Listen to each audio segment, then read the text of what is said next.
Wave of popular resistance in China. From funeral to systemic crisis, China has recently witnessed an increase in popular unrest and protests against the policies of the Chinese Communist Party, CCP. One of the most striking examples was a recent incident in Guizhou province, where local residents engaged in a violent confrontation with police over the authorities' attempt to forcibly impose cremation of the dead. In Yangshan Village, Pingba County, Anshan City, there has long been a tradition of burying the dead. However, the local government, implementing the funeral reform policy, began forcing residents to cremate the bodies. When one family held a traditional funeral, the authorities sent a large group to remove the body and cremate it. This provoked fierce resistance from the locals.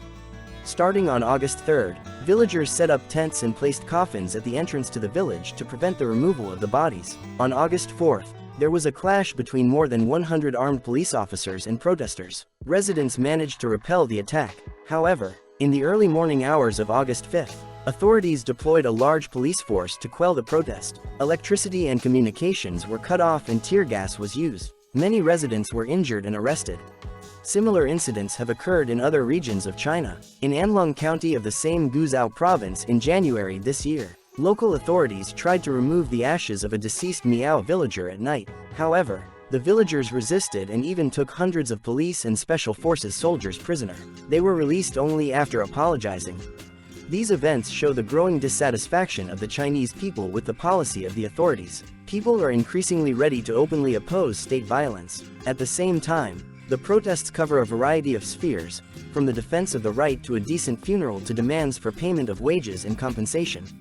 It is noteworthy that even within the CPC system, tensions are growing. Recently, the front page of the official newspaper, Renmin Jibao, lacked materials about party leader Xi Jinping for several days in a row, which caused speculation. In addition, a number of officials publicly accused their bosses of corruption, which was unthinkable before.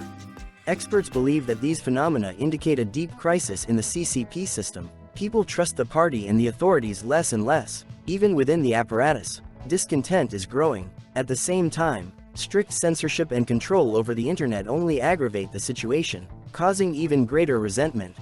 Many analysts believe that the CCP's days are numbered. When the people stop fearing death in the struggle for their rights, the regime will inevitably collapse. Increasingly, the Chinese are realizing that change cannot be achieved peacefully. This is pushing them to take more radical action. The situation in China remains extremely tense. The authorities are trying to suppress any dissent, but this only increases popular anger. We may be witnessing the beginning of the end of the CCP's totalitarian rule. The future will tell if the Chinese people can achieve freedom and democracy. Thank you for watching this video. If you found it useful and interesting, please give it a like and subscribe to our channel. Your support is very important to us. We wish you all the best and see you soon.